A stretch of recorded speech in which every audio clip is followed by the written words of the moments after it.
Okay, good evening everyone. Let me start by thanking IAS for this honor.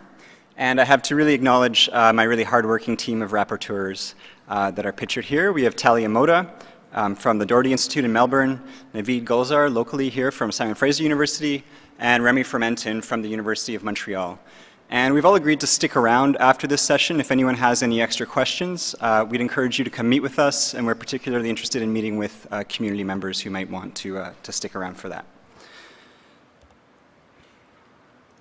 Okay, so as basic scientists working in the field of HIV, I perceive our role as being tool makers. So we want to make biomedical tools that we can put in the hands of our friends and colleagues in the other tracks that are represented tonight, so that we can together, or basically it'll be in your hands, to go forward and actually make differences in people's lives and to save lives.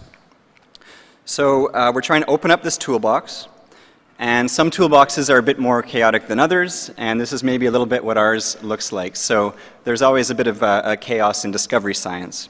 But the good news is that over the years we have been able to come out with some very useful tools, first and foremost being antiretroviral therapy that we're able to put in the hands of the people who need it.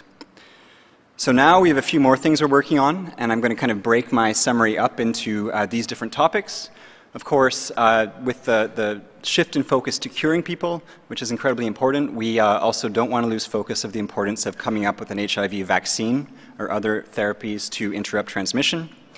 We're interested in developing ways that we can get people into remission so they don't have to take antiretroviral therapy every day. Of course, the holy grail is to cure people of infection completely.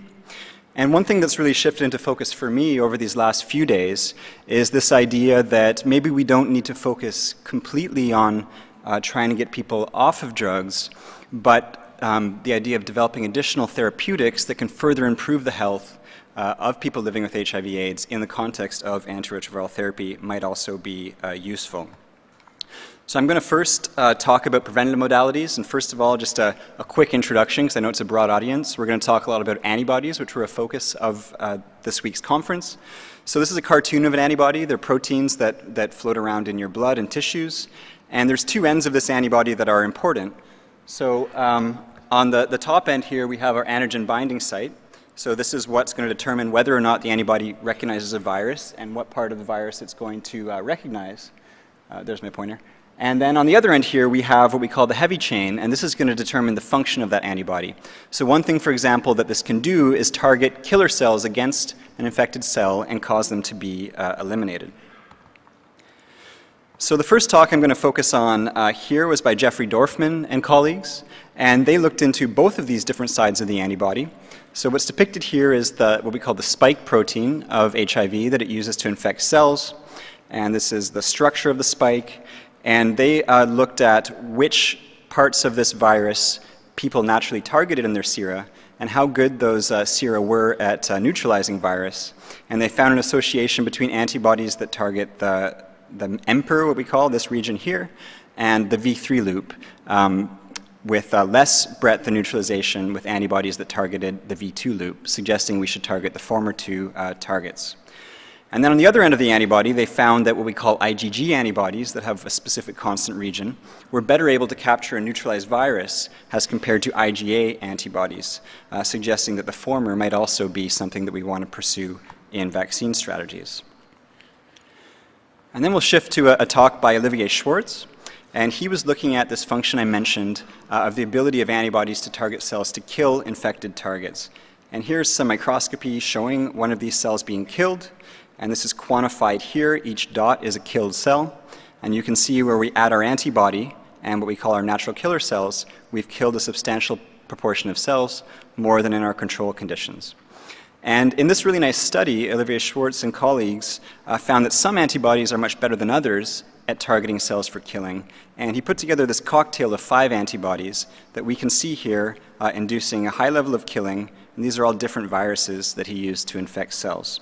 So this has implications both for developing a vaccine by harnessing this arm of the immune system, and also for cure research, because you can imagine that we can use this to eliminate infected cells.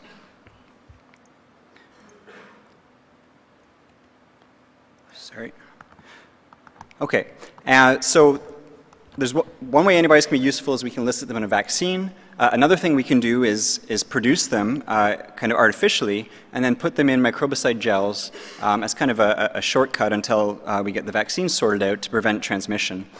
So there was an interesting presentation on this, and we're showing here basically the industrial scale production that you can use to produce these antibodies from tobacco plants. And then if you put these in a ring that you can insert either vaginally or rectally, you can see these antibodies become released, and there's a sustained release over time. And you can imagine that this might offer some protection from HIV acquisition. And I'm sort of looking forward to seeing the results from that in upcoming meetings. An important highlight of the session, and one that rightfully received a lot of media attention, was this case of long-term remission in a HIV-infected child reported by Sayez Sirion. So this was a baby that was treated with antiretroviral therapy at birth, and they had detectable viremia early on.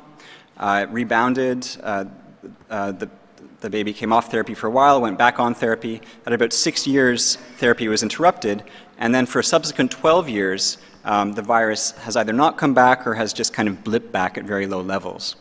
So this is somewhat analogous to the Mississippi baby, except this baby still, or this adult now, actually remains undetectable. And this is really a new benchmark for this phenomenon of post-treatment control, where people come off therapy and in some cases can control viremia, both in terms of the degree and the duration of the control that was observed here. Other approaches to remission involve kind of fast-tracking evolution a bit and directly modifying the DNA of cells. And there's two broad approaches you can take. One which was presented by Chris Peterson here, where we can actually go in to stem cells and delete CCR5. So this is somewhat modeling the success of the Berlin patient. And this is the proposed outline of a study that they're embarking upon in rhesus macaque, or in, I'm not sure if it's rhesus, but in a monkey model. The other approach is to come in and directly delete HIV from the genome of infected cells, which Kamal Khalili presented, and we can see basically here the virus getting directly deleted from these cells. Okay, now if we can't necessarily get people into remission just yet, we can still do things to improve the health of people on antiretroviral therapy. So we know that one of the issues that causes ongoing health issues, health problems, is that bacteria can actually translocate from the gut into the blood of some people living with HIV due to some damage that's caused at this site. And so this just basically shows that pictorially. Another thing that's known is that there's liver toxicity issues in a subset of these individuals. So there was an interesting presentation by Keith Reeves that linked these two observations by finding that these bacterial products are filtered by the blood, filtered by the liver from the blood. And this actually activates T cells and natural killer cells in the liver and causes them to actually damage the liver. So this links these previously seemingly disparate pathologies. And I thought a really interesting study, something I hadn't heard of before, David Asmuth presented a potential way to mitigate this. So there's a product called serum bovine immunoglobulin, which is a type of antibody that's a byproduct, I believe, of the dairy industry. And this actually contains antibodies to these gut bacteria. So by giving these orally, he found he was able to actually improve CD4 counts in antiretroviral treated individuals who previously did not recover CD4 counts very effectively. And this has been something that's been difficult to achieve by other approaches, so something worth following up on. And a question that kind of came to my mind during this conference, or what I've been thinking of more and more, is whether the reservoir itself has ongoing impacts on health.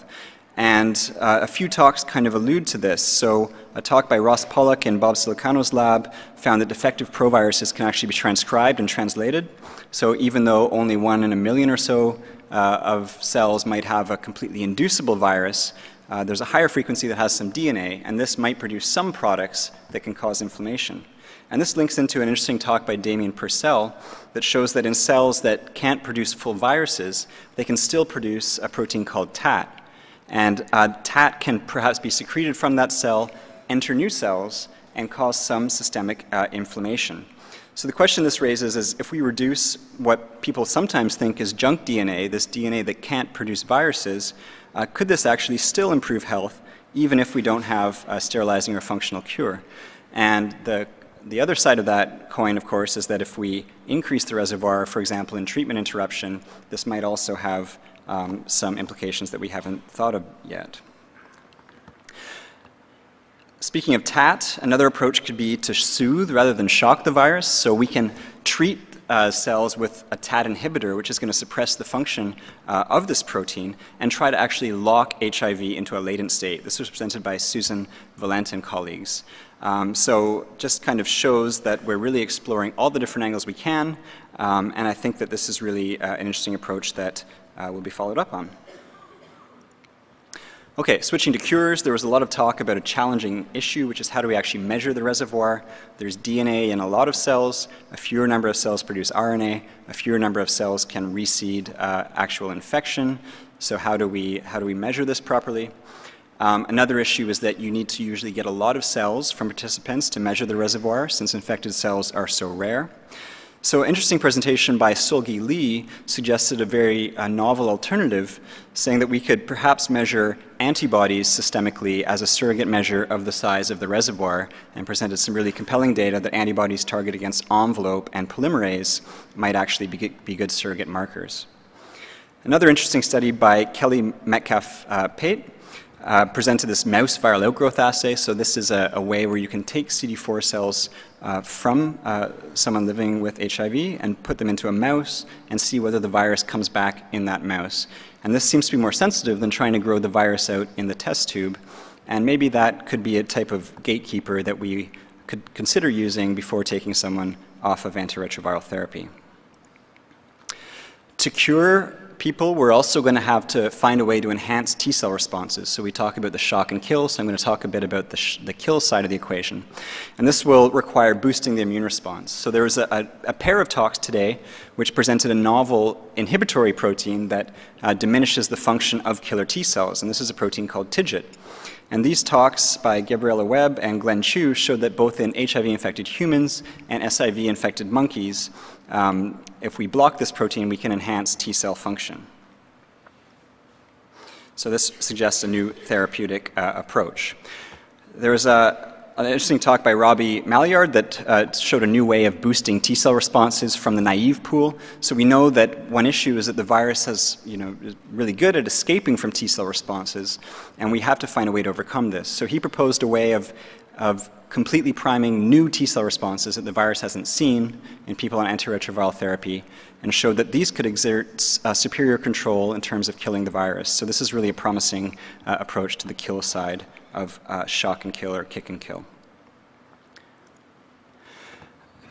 Just a couple more slides as we're near the end, but I wanted to mention that there was an interesting talk on IL-7. So gamma chain cytokines such as IL-7 are potentially very interesting latency reversing agents which can wake up the virus.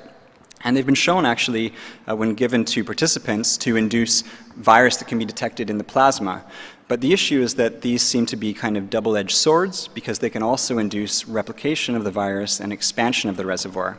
So a talk by Pepe Alcami proposed a way of, well, first of all, he found basically the mechanism by which IL-7 allowed for the virus to replicate, and showed that a drug that blocks this pathway could break the link between IL-7 and the reservoir. So this is a double-edged sword. We want to dull one side of the sword and just keep the side that's useful to be able to cut into the reservoir. Jake Estes presented some really beautiful data on techniques he calls DNA scope and RNA scope. This is a way of actually visualizing infected cells in tissues, and the nice thing is we can see a lot of cells here that have viral DNA and only a subset that produce viral RNA, and we want to understand what the difference is between these cells and how we can target the cells that are actually producing virus. Last but not least, there was a very interesting presentation that reminded us of the importance of having diversity in our studies by showing sex differences in responses to latency reversing agents. So this study found that there was really, you can see here in this spread, a diversity of responses to T-cell receptor and this hormone. And what I'm not showing here basically is that those that didn't respond so well, these that end up all being the female participants, well, these are all the male participants. So we need to kind of keep these differences in mind because, of course, we want to eventually be able to cure everyone. And with that, I'll wrap up and thank you for your attention. Hello. I would like to thank the organizing committee for giving me the opportunity to present on behalf of Track B clinical team. This has been a pleasure to meet a group of people from all over the world with various expertise and to come together in a very short amount of time to report to you what's new in clinical HIV. This is the only word. Start, start, start everywhere. And I think it needed to be. This was, as we talked about the highlights for us in Track B, START really was the highlight for us. Just to remind you, now that you need reminding, START really tried to answer the question that we've been asking ourselves for a long time, that has been alluded to by clinical cohort studies and observational studies. START actually randomized and answered the question. So taking HIV-infected individuals who are ERT naive, approximately 5,000 of them, and randomizing them to immediately starting antiretroviral therapy or deferring until a later time. They had one major prior composite endpoint, including serious AIDS or non-serious AIDS events. And this is the data, and it's definitive. So definitely immediate ART led to a 57% reduction in risk of serious AIDS or non-AIDS events. And when looking down specifically at serious AIDS, the hazard was actually even more profound, with a greater reduction of more, or 72% reduction in risk. And then serious non-AIDS events was less profound, but still there. It should be emphasized that the events that occurred in START were actually occurred in individuals at high CD4 count. So the minority of individuals had events at the low range below 350. The large amount of the time was spent with high CD4 counts, and the events were seen there, raising questions as to whether there are other factors that we need to be thinking about beyond CD4 count in terms of thinking about risk for illness and risk for adverse events. In the subgroup analyses for the primary endpoint, this held across multiple different comparison groups, including age, sex, race, ethnicity, as well as geographic region. And so the breaking news all over the world is treat all persons living with HIV at any CD4 and across all stages. And this came from the WHO, which released a prelude of the guidelines that are coming, the updated guidelines. Before Dr. Lundgren could finish his presentation, Wafa Al-Sauder asked the way Wafa does, so what is the next big question? Now we've answered that one.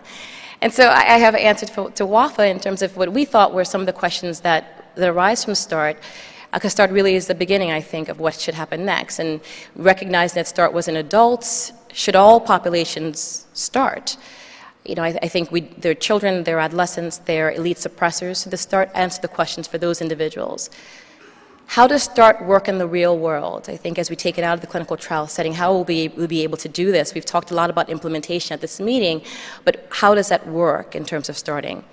Will there be similar benefits realized in all populations, and how do we roll this out? How will we sustain ART for all? How will we pay? Who will pay? How can we bolster our infrastructure to do this?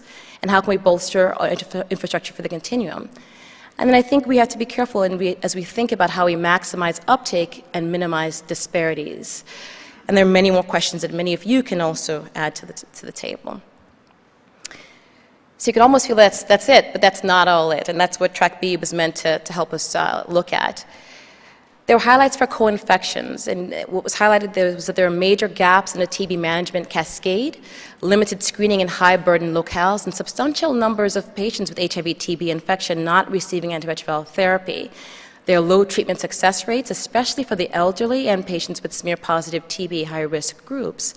And then empiric versus isoniazid preventive therapy showed there was no difference in terms of mortality, yet implementation and completion of IPT is low, so creating some gaps. So we have the data and we have the tools, but there are gaps in implementing them. HCV treatment successes continue.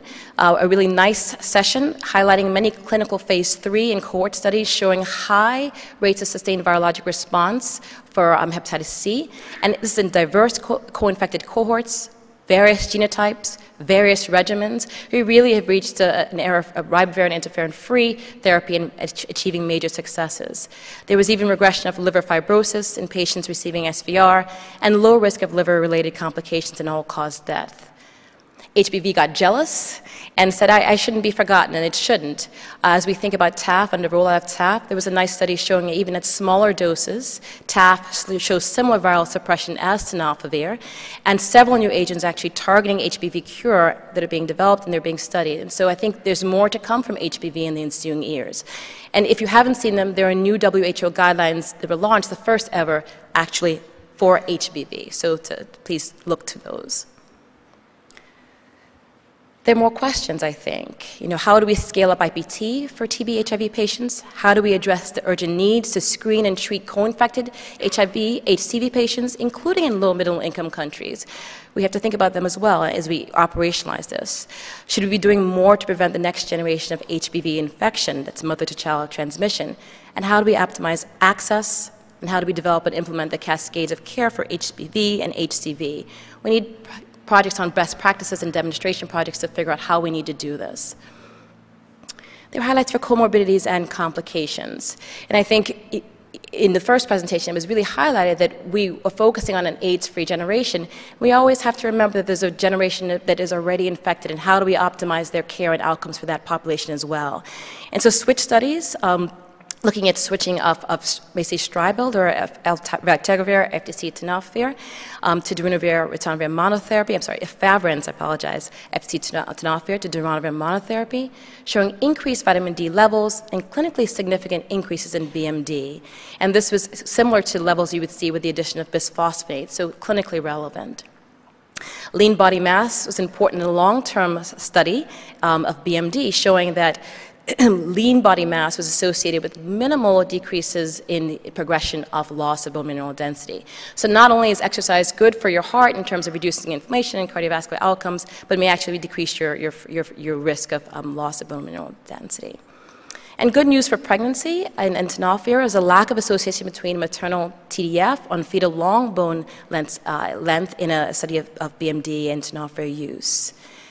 Then for perinatally infected children, there was a study showing a 20% prevalence of non-alcoholic fatty liver disease in 10 to 25-year-olds in its high study. And so a harbinger of things to potentially come.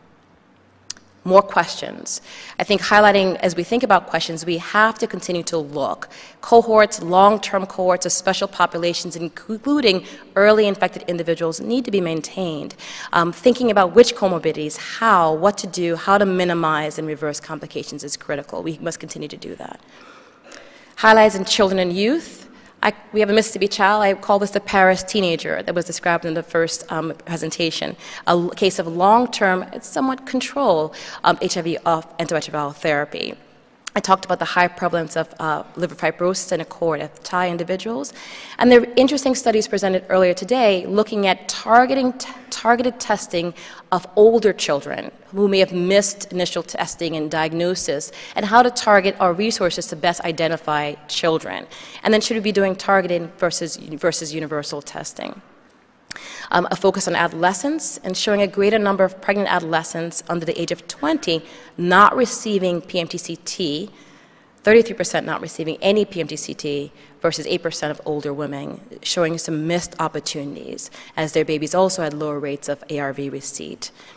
And then there was a PrEP demonstration project presented by Sybil Hosek and her colleagues at ATN, showing in those studies, the demonstration studies, higher HIV incidence than what we'd seen in the studies of PrEP in older individuals.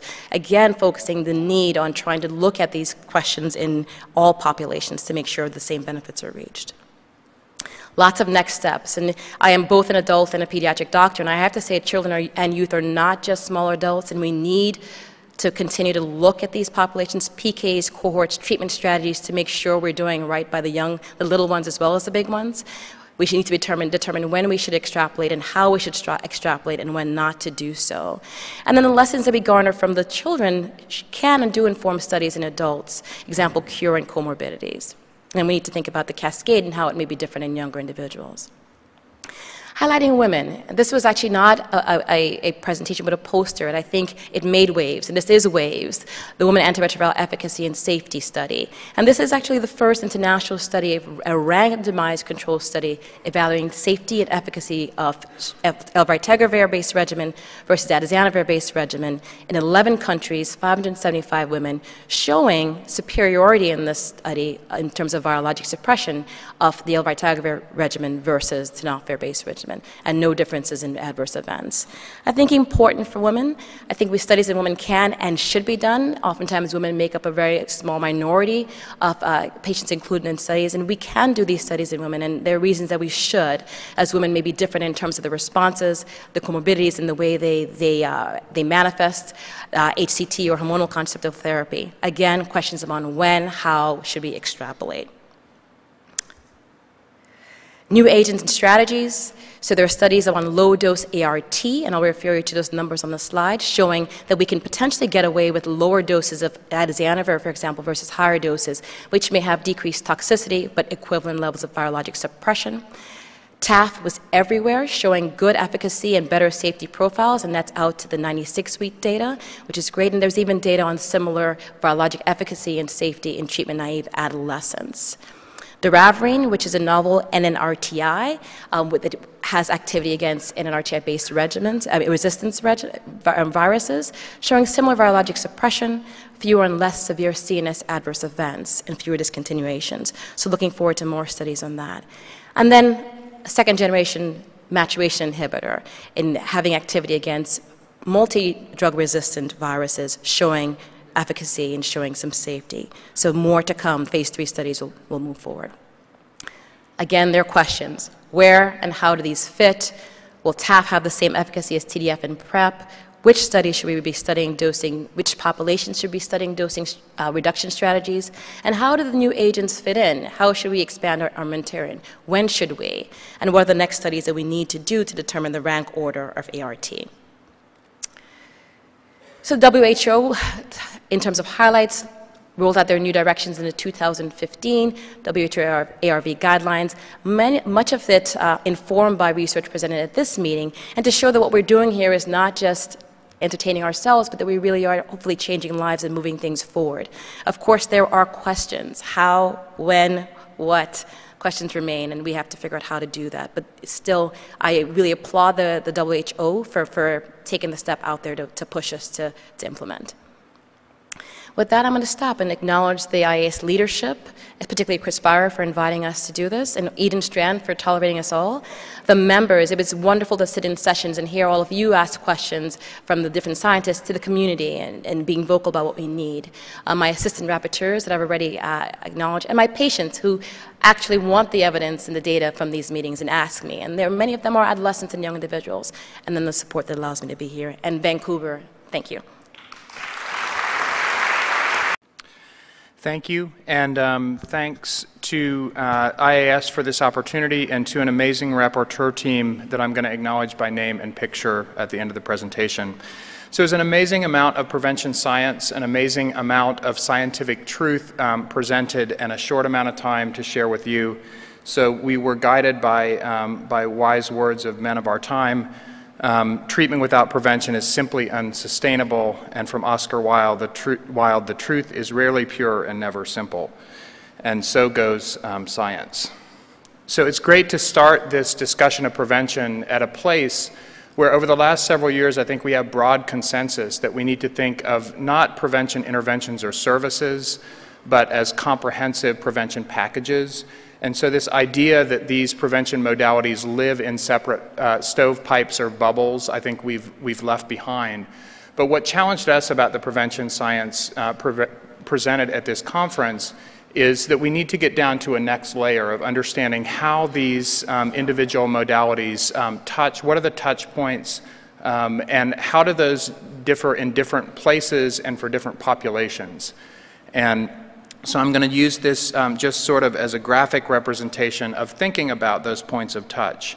So there was a session on Monday called HIV Testing, the Gateway for Everything, and a testing view of the world would have to take into account that testing is an important service of itself, but also has touch points and referrals to PrEP in the types of behavior change that might be considered, in types of vaccines that might be considered harm reduction and treatment.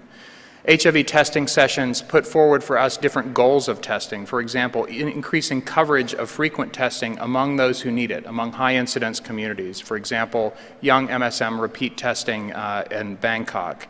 Increasing the yield of testing, the number of positive people identified for a given input of resources. Capitalizing on social networks to extend the reach of testing to those who may be in most need. And increasing linkage at every opportunity to appropriate follow-up services, keeping in mind that many of the prevention services we're talking about and researching are serostatus dependent. Different approaches to making the most of HIV testing were presented. A whole session on self-testing, which considered both the opportunities to provide testing in settings that may feel safer, that may allow more control of privacy, that may include testing with partners or with testing buddies, but also the constraints of those approaches. Self-test kit distribution through social networks, where pregnant, postpartum women and sex workers were given kits to either test themselves or distribute. And the researchers reported that although this strategy didn't result in high coverage of testing for the women who received the kits, it may have been an important strategy and pipeline through which kits can also be shared with others at risk. Other strategies described were community mobilization and stigma reduction, where education about the preventive benefits of treatment for those living with HIV reduced stigma to promote more testing. We hope in this schematic that the treatment bubble continues to grow based on the evidence from START. There's good scientific rationale for that. But the data presented from HPTN-052 were exciting for the documentation of durability of the preventive effect of treating people living with HIV infection. Whereas there was a 96% reduction in transmission from the partner living with HIV in the original study design. In the extended follow-up, that protection was durable, 93% reduction in transmissions when linked transmissions were considered. There were 8 linked infections diagnosed after ART was started. 4 occurred before or shortly after ART initiation. 4 occurred while the partner living with HIV was prescribed ART but not virally suppressed. But if you take a look from a different perspective, from the perspective of the partner not living with HIV, having one's partner taking ARV and suppressed results in a 69% reduction in transmission. This might illustrate, this does nothing to take away from the critical role of treatment as prevention, but it might illustrate the words of another wise person of our time, C. Everett Koop, who said drugs don't work in people that don't take them. So having my partner who's living with HIV, my main partner, treated with ARV and virally suppressed doesn't protect me against other risks. Other partners that I may have. And so the difference here has to be made up with a complementary set of prevention interventions that might include PrEP, that might include behavior change, condoms, or discussion of sexual agreements and the rules of those with partners, which is provided as a part of some implementations of couples HIV testing and counseling. There's also a PrEP-centric view of the world. Testing is the gateway. Testing has to be done at least once or multiple times before PrEP is prescribed. Testing is a recurring event within the experience of people who are taking PrEP, but also there are concerns about behavioral disinhibition and the need for overlap with other modalities.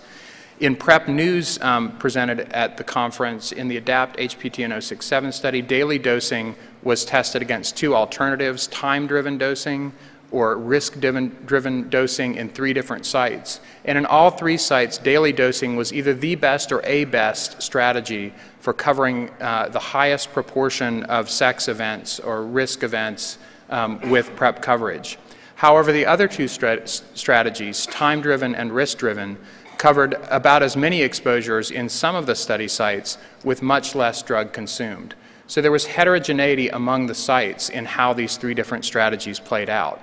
And similarly, the reasons that people took or did not take PrEP in the ADAPT study sites also varied. Qualitative studies from each of the 3 sites illustrated these different kinds of concerns. For example, in South Africa, There were concerns about the efficacy of PrEP, or some participants felt that they heard mixed messages from the study and community about the benefits of PrEP. Whereas in Harlem, stigma from sex partners, stigma from parents was a major barrier to taking ARTs. And in all cases, these factors require identification in specific settings and mitigation. Across several studies, there was not evidence of increases in risk behaviors among cohorts on PrEP, but ongoing high levels of STI diagnoses, particularly in the MSM studies. The results of multiple PrEP demonstration projects were presented in another session. In a PrEP demonstration of men who have sex with men and trans women in Brazil, the outcome was uptake, who decided to go on to PrEP. And uptake was higher in participants who had a steady partner, who had more anal intercourse partners, an anal intercourse partner living with HIV, among the trans women, the recently HIV tested, and those with prior awareness of PrEP. In a PrEP demonstration project in Miami, Washington, and San Francisco, another outcome was adherence. In other words, by measuring intracellular tenofovir diphosphate levels, was adherence adequate to provide protection? And the answer was that in more than 80% of the people at multiple time points over a year, the protection was adequate, and that was sustained. However, this protection was lower among the black participants, lower among participants in Miami, and lower among participants with more condomless anal intercourse partners. PrEP demonstration project with adolescent MSM in 12 cities, ATA 110, showed adequate protection initially in about half of participants, although that was lower in later time periods, with again lower evidence of protection in black MSM. In an open label extension of the TDF2 study in Botswana, over 85% of those participated had evidence of tenofovir in dried blood spots in up to a year of follow-up. However, a third of the participants offered open label continuation, did not take it, and among the follow-up, women were less likely than men to complete the study and to have detectable tenofovir. So this is what I meant when I said before, the challenge is to get down to the complexity in specific settings with specific populations, and these things are not the same from place to place. And I think some of these data should lead us to question, for whom are we providing prevention? Because a fundamental truth is that people who are difficult to reach with one intervention or prevention service are going to be likely to difficult to reach with others. And so we have to have special focus on disenfranchised groups who may be harder to reach with any preventive intervention. For example, trans women who, despite their laudable inclusion in many of the PrEP demonstration projects that I've mentioned, have insufficient evidence as a group to make stratified or separate recommendations or conclusions about their experience with PrEP. The relative absence or the virtual absence of data on trans men, gay men and other men who have sex with men, sex workers, people who inject drugs, those whose lives are impacted by migration, and those with low health literacy. So to address this, we also have to think about establishing a solid foundation that is going to require structural elements. And these are things that need to be put in place to be able to have interactions and ongoing provision of prevention interventions for the most disenfranchised communities. And this includes things like health sector interventions, like mass media campaigns, like interventions to help people be more resilient to the effects of stigma.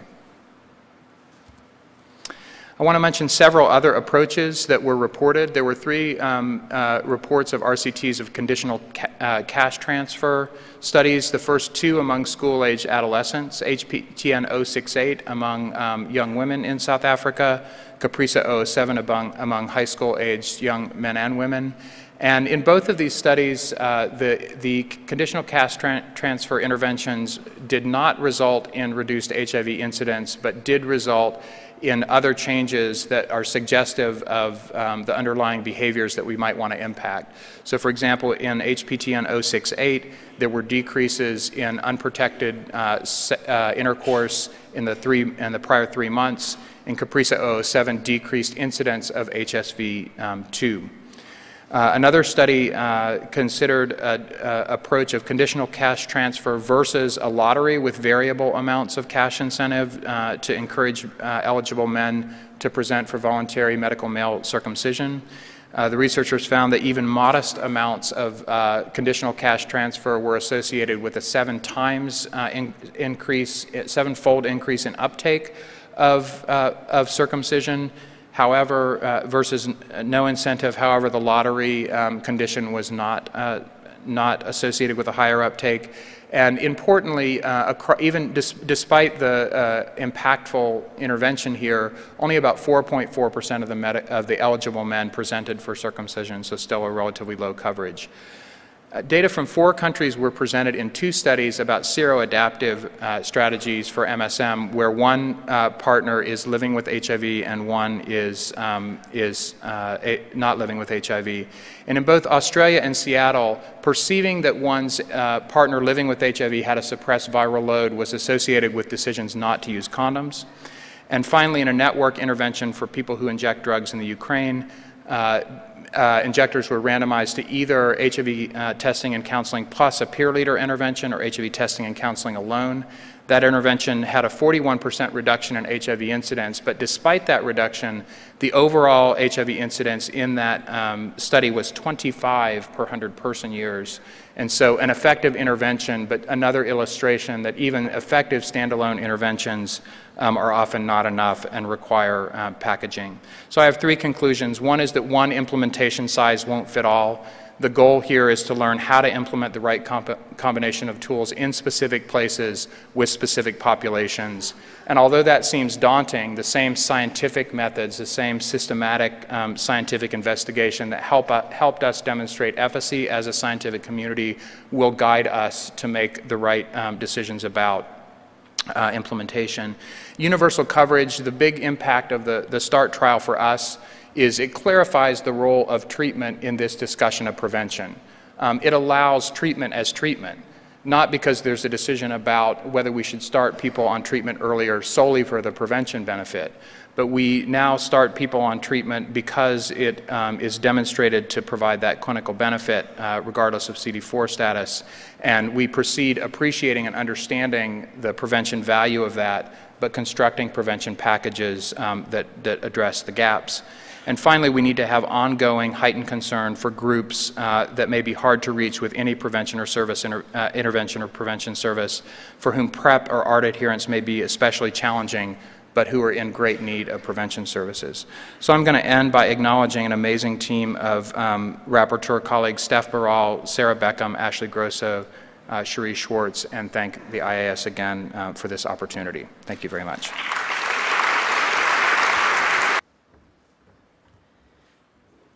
Tēnā koutou e tai mai hei whakatau toko e te kaupapa o te rāna i e. Tēnā koutou, tēnā koutou, tēnā koutou.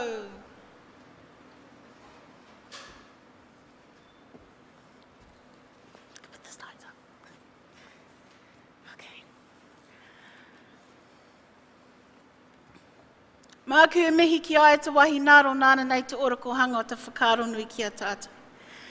Ladies and gentlemen, distinguished guests, I would like to acknowledge that we are here together on the ancestral and traditional Aboriginal territories of the Coast Salish people.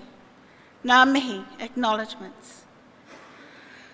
I would also like to thank you all for making this conference such an inspiring event, and I want to give you a big thank you from my heart. I am more than biomedical. I come from 175 years of activism, passive resistance, and that is why I wear the albatross feathers in my hair, to remember those people. I have patience, and to treat me and keep me adherent to my medication, you must consider me as a whole person. My physical body, my mental health, my spirit, and my family. In doing so, you will be including my social health determinants, my social injustices, my experiences, good and bad. In my life alone, I have experienced physical violence, sexual abuse, rape, poverty, racism, stigma and discrimination before I got HIV. I am also a recovering drug addict. At 19 years old, I was in my first rehab centre. I'm a former child sex worker because that was the only way I could get money. Addiction has impacted my family profoundly, and it still does to this day. I was born into a vulnerable, key affected population. Now, 22 years ago today, because in New Zealand, of course, it's the 23rd of July, I met the man that changed my life forever. By being human, I contracted HIV from him. I am so grateful to the people in this room and the people who have been at this conference, because without you, I wouldn't be standing here. It was your hard work that allowed me to be the mother of two beautiful children, and you've probably seen them already. They've already probably gone past. But it's because of you that I have those two children. I'm going to be here to watch them grow up.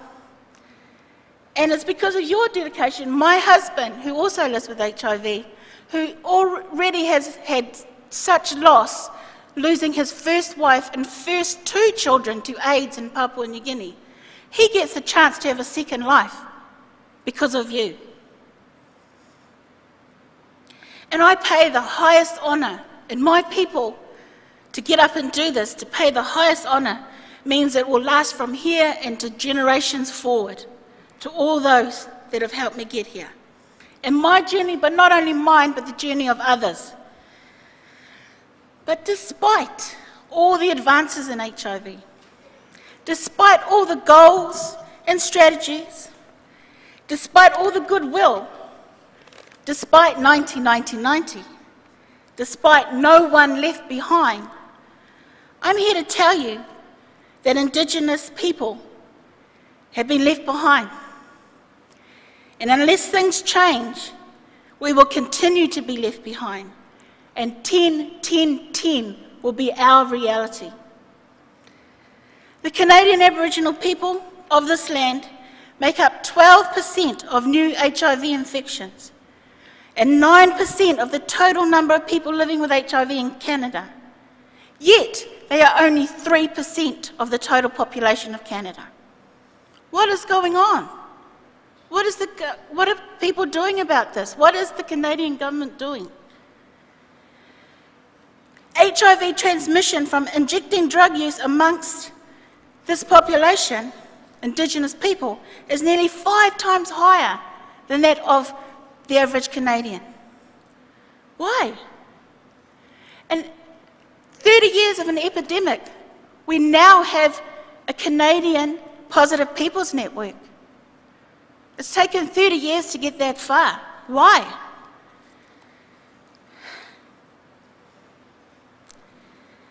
I'd also like to acknowledge the Canadian Aboriginal AIDS Network, who have made it possible for me to be here, who have made it for helped us get the attention that we need. I'm also going to acknowledge the Community Advisory Group that has been part of organising this branch of the conference. Where is the heart to help us get past or get beyond the biomedical? Indigenous peoples, women and girls, trans women, men who have sex with men, two-spirit, sex workers and drug users still bear the brunt of this epidemic. What can we do with you as our allies to make this change? I heard a bit before, and I've got hope. Without the rhetoric, without the good intentions, without the tokenism.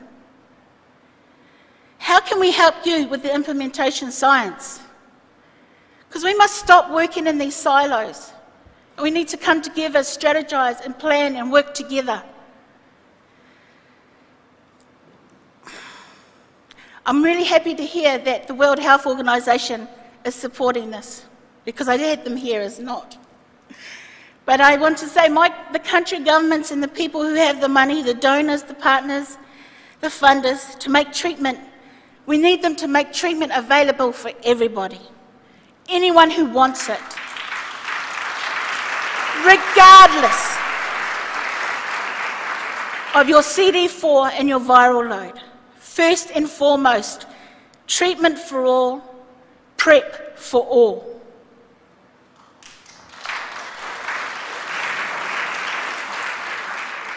As an activist of 175 years of generations, no government is going to tell me or have the right to tell me that when I deserve to have medicine that will keep me alive. My human rights come first. We need to talk about the social drivers. Someone mentioned it earlier. Why people don't take medication.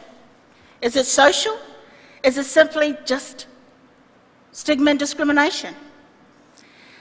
We need to come together as science and community to be activists again, in a time when we think activism is over, to support the replenishment efforts of the Global Fund and the other funders out there that help us. We need relevant research, and we need policies that change, that will include Indigenous people. We need all to stand up together, and we need you to keep doing what you are doing, and here is a little list of what we collectively need to do together. We need some appropriate funding for implementation science. We need the researchers to fight with us to get the funds to do the implementation. We can do this together. We need to advocate for interventions rather than descriptive studies so we can have the disaggregated data that we need to go to the next level, and we ask you to commit to that. Basic science and community bridging together is a dream, and I hope it comes true. We need more treatment literacy, because some of us are getting treatment fatigue. We need more research literacy and inclusion of community in a meaningful way in your research. Ask us, what research do we want? What is relevant to us and our needs, so that we can set the scientific agenda? We would like you to come and learn from us, from our communities, learn what literacy from us, a community literacy. Stop piloting the pilots. Put treatment in communities' hands and spaces. We know it works. We don't need to keep trialling it anymore. We need research that helps us to make changes as activists and advocates. We need those changes to be made at the decision-making tables. I need your help to do that. We also need comprehensive health care for our trans community. That is very important. We, the community, support the Vancouver Consensus and agree with the statement that ARVs alone cannot end AIDS. A comprehensive, community-driven response is urgent throughout the world. We support 19-90-90, but we believe and we have the hope of 100-100-100.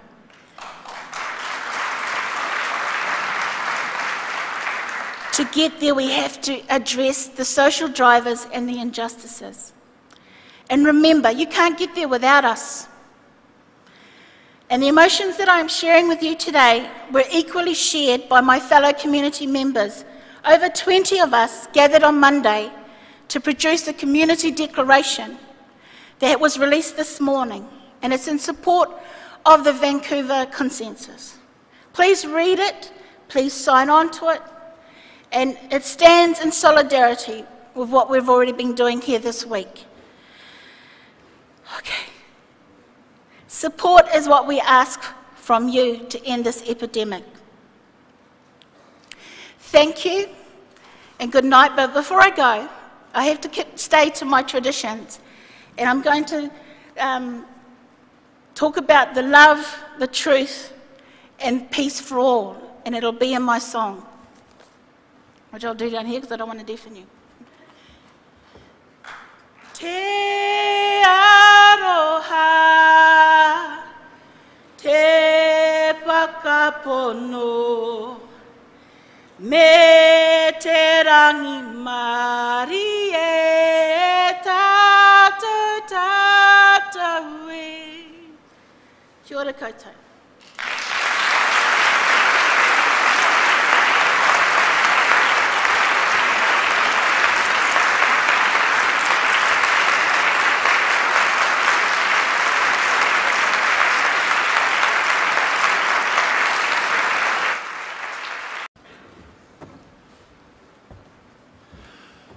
Well, you have to love this community at this hour of the day that there are still folks in the room. We hugely appreciate your still being here. And how was that talk, huh? Wasn't that? Thank you so much, really. Very, very profound. Well, what an extraordinary time we've had in this magnificent city of Vancouver. It's always wonderful when our community gathers. It's always special. But I think we all know that Vancouver 2015 was truly special. I want to thank you all for your engagement, for your participation, your energy, your hard work, and to all who brought and presented your science, deep thanks. I also want to thank all of you who chaired sessions for us, our incredibly busy rapporteurs, wonderful job, all of you and your teams, the plenary speakers who did such fantastic jobs across their fields, and of course, the terrific volunteers who've been helping us all through the week. How to summarize the amazing amount of thought and science presented at IAS 2015? I think the key word that comes home for me is consensus. There is a Vancouver consensus, and I hope you've all signed it. But more importantly, that we'll all carry that consensus forward with us as we leave Vancouver and go back to our lives and our work. We came to consensus, I think, around three critical strands of evidence that were presented at this conference.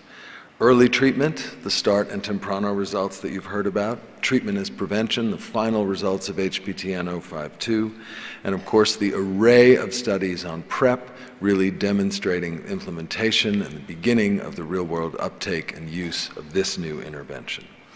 Taken together, they make a compelling case. They make the consensus for universal access to ART for treatment and prevention. And we have consensus as we leave Vancouver to really draw a line in the sand and say now is the time to move forward on access and implementation. We also have a consensus, I think, that we don't and can't give up on the research effort, that we need a cure, we need a vaccine, and we need to continue the research effort. Yeah, that's right. Making this new consensus a reality, as Marama was saying so clearly, will be fundamentally linked to our ability to overcome the barriers that are still in front of us. We need to grow the community infrastructure that drives demand for the large-scale uptake of expanded testing and treatment. We need to draw a line in the sand on unacceptable stockouts and the disruption of medicines and programs that my friend and colleague Michelle Kazachkin was talking about, for example, in Ukraine. We need to continue to support our community and their rights to universal access, and that means supporting and advocating and building true enabling environments. And I think Evan Wood's plenary on that topic was just so profound. An enabling environment that places people at the epicenter and that really addresses the stigma and discrimination that we all know continue to be the biggest single barrier that we face. We need to grow partnerships that transform the negative impact of policing and criminal justice and drug policy in so many countries into opportunities based on protection of human dignity and the fundamental human right to access to health care. Yeah. I trust this conference has been good for you, and I'm absolutely certain that it has been good for the response to this epidemic. I'd like to thank again all who were involved in making this happen, but in particular, of course, my wonderful co-chair, Julio Montaner, and his team here in British Columbia, our hosts, who have just been absolutely amazing. And Julio, you have been an inspiring co-chair, and you really ought to be proud of what you've achieved here and what we know you're going to continue to fight for. And I have to say a special thanks to our IAS staff, to Owen Ryan, Megan Warren, and their team for really seamlessly putting this meeting together. Also, of course, our deep gratitude to our industry sponsors, AbbVie, Gilead, MSD, and ViiV Healthcare. Industry is an essential partner in helping to end this epidemic, and your support is really, truly appreciated. I look forward to the next time that we will gather at the International AIDS Conference in Durban, South Africa. I have some good news to share on that front, which is I heard this morning from Archbishop Desmond Tutu, who's had a short hospital stay but who is now home and who is committed to opening Durban 2016 for us. Yeah. And so that, I think, will be a spectacular moment for us all. And finally, I want to reiterate Owen Ryan's comments from that opening on Sunday. This is truly your IAS. Please engage with us and help us move forward in this vital next phase of the epidemic. Thank you so much.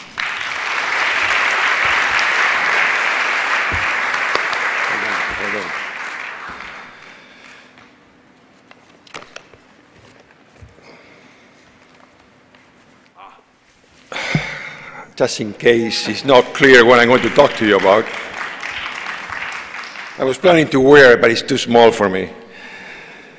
Let me start by saying that I fully echo Chris' sentiments. It's been a terrific week. Science, venue, weather, volunteers, staff, delegates, even the Pope showed up. Everything came together better than we ever anticipated. You can plan for these things, but you don't control what it's going to look like. And to be honest with you, I am delighted with how everything came together, and particularly the science and the consensus, as Chris said. It's been quite a conference, indeed a transformational week. Much as in Vancouver 1996, the One World, One Hope conference. By the way, we knew there was a world. We didn't know there was a hope then, but obviously there was one. This has been a game changer for HIV. IAS 2015, with more than 6,500 delegates from all over the world, comes on the heels of several major advancements. First, we have accomplished the Millennium Development Goal of 15 million by 2015. They thought we were not going to make it. We did it, and we did it ahead of schedule. Congratulations to us all. And particularly to those that actually made it happen, Ambassador David Berks, among others, who has been a leader in this area, and we thank you for that.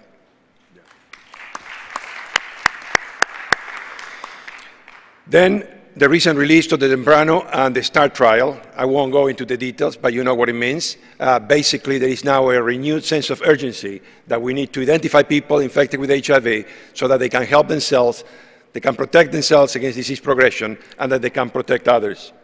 And finally, the complete set of results of 052, which shows that basically, if you take your antiretroviral therapy right, you have 100% protection against disease progression, premature death, and 100% protection against HIV transmission. It doesn't get much better than that. The message emerging from 2015 IAS in Vancouver is clear and loud.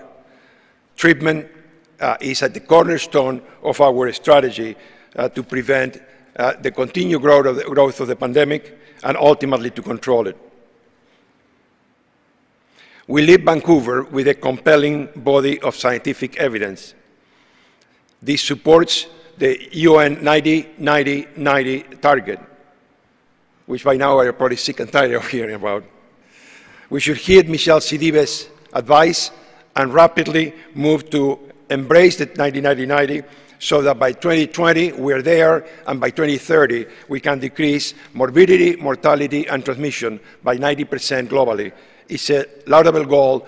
We never thought we would be in this position. We now have the roadmap. We need to just do it. As Chris said, it's time to draw a line in the sand. Today we're telling the very many political leaders of the world who are still hesitating about financing the AIDS response, you are either with us or against us. If you are against us, you are actually promoting the spread of HIV, death, and despair, and future generations will judge you harshly for it.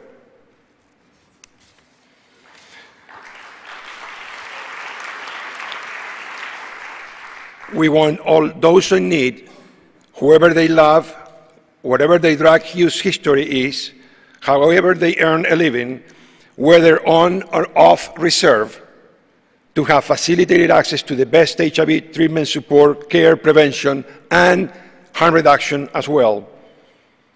All of this within a culturally appropriate manner in a non-discriminatory society. Unfortunately, we're very far from those goals.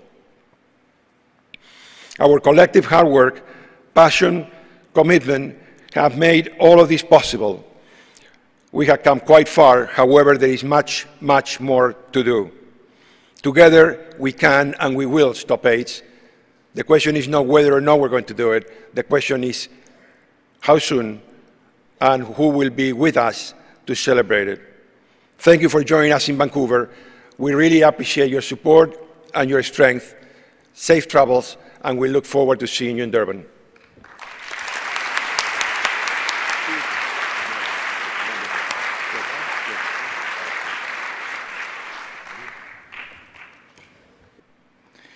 IAS 2017 in Paris will be the conference where innovation will be the keyword to help us move forward.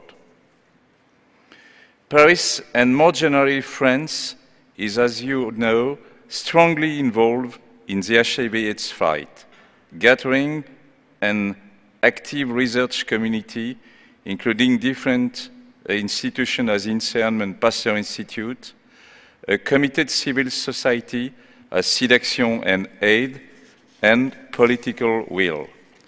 France is a second donator for the Global Fund and is also fully involved in UNITAID.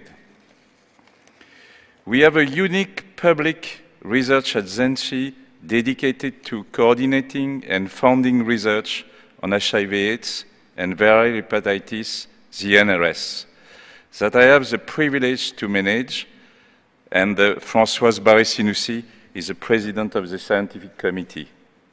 Scientific collaboration with developing countries are also a major issue for INRS. This large community gathered within the NRS look forward to welcome you in Paris as the short movie you are going to see in a few seconds show. And I say, bienvenue à Paris. And thanks again.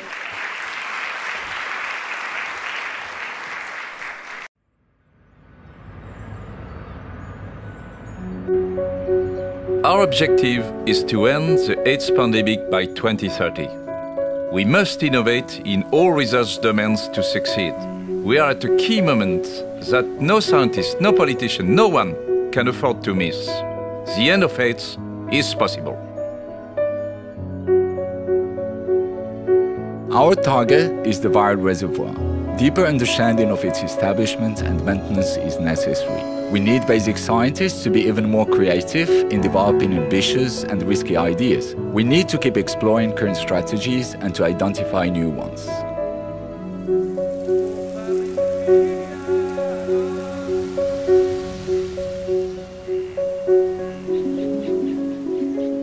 TIDE trial was a gateway to new ideas and hypothesis-driven research in vaccine field.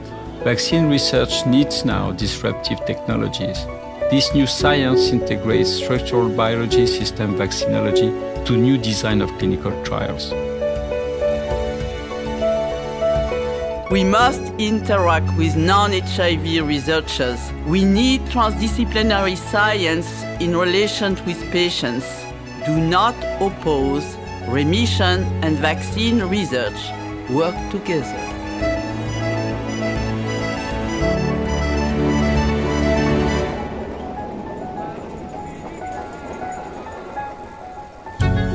We have now efficient tools to prevent HIV and also HCV. We need to have access to them. To succeed, operational research needs to be done with communities and not for them. Results will be more achievable this way. Now we need implementation with operational research in developing countries to improve access to diagnosis, treatment, monitoring, and retention in care. We need to test, we need to treat everybody infected, We need to get viral suppression in everyone, and we need innovation for long-term treatment strategies.